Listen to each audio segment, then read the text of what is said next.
Masya Allah, inilah tempat dan peristiwa ajaib yang dilihat Nabi Muhammad saat perjalanan Isra Miraj dari Makkah ke Baitul Maqdis.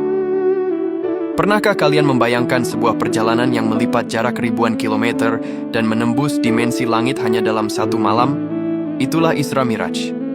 Dahulu sebelum Nabi Muhammad naik ke Sidratul Muntaha, perjalanan terbang bersama Burak dan Malaikat Jibril dari Makkah menuju Baitul Maqdis, Palestina, dipenuhi dengan peristiwa ajaib yang menggetarkan jiwa.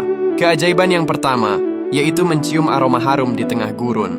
Saat melintasi suatu tempat di tengah perjalanan, tiba-tiba tercium aroma yang sangat wangi, melebihi harumnya kasturi paling murni. Nabi Muhammad lantas bertanya kepada Jibril, "Aroma apa ini, wahai Jibril?" Jibril menjawab bahwa itu adalah aroma kuburan Masyitah, yaitu tukang sisir putri Fir'aun. Di lokasi inilah Nabi diingatkan tentang keteguhan iman. Masyitah dan anak-anaknya dahulu memilih dilemparkan ke dalam kuali mendidih karena menolak menyembah Fir'aun demi tetap mempertahankan keimanannya kepada Allah. Peristiwa ajaib yang kedua, yaitu melihat sosok nenek tua dan kakek yang memanggil. Di pinggir jalan menuju Yerusalem, Nabi melihat sosok nenek tua yang memanggil-manggilnya dengan suara lemah, namun Nabi tidak menoleh. Tak jauh dari situ, seorang kakek tua juga mencoba menghentikannya. Jibril kemudian menjelaskan bahwa nenek itu adalah simbol dunia.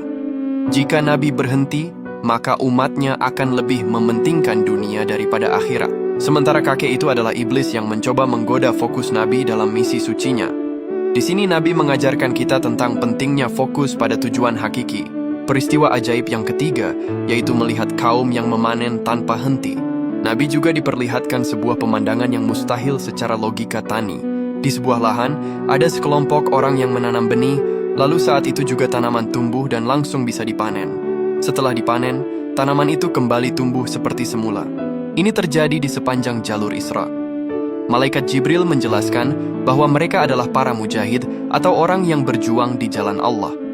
Setiap kebaikan yang mereka tanam, Allah lipat gandakan tanpa pernah putus. Sebuah suntikan semangat bagi Nabi bahwa setiap lelah dalam dakwah akan berbuah manis secara instan di sisi Allah. Peristiwa aneh yang keempat, yaitu melihat kaum yang menghantam kepala sendiri. Pemandangan berubah menjadi mengerikan di titik lain. Nabi Muhammad melihat orang-orang yang menghantamkan batu besar ke kepala mereka sendiri hingga hancur. Lalu kepala itu utuh kembali dan mereka melakukannya lagi terus-menerus. Nabi merasa iba dan bertanya, ternyata itu adalah perumpamaan bagi umat yang berat kepalanya untuk sujud melaksanakan sholat fardu. Pesan ini menjadi mukadimah sebelum Nabi nantinya menerima perintah sholat 5 waktu di langit ketujuh. Peristiwa ajaib yang kelima, yaitu pemberhentian di tempat-tempat suci. Sepanjang perjalanan di atas Burak, Jibril meminta Nabi untuk turun dan melakukan sholat 2 rakaat di beberapa titik penting. Yang pertama yaitu di Madinah, tempat yang kelak akan menjadi rumah hijrah Nabi.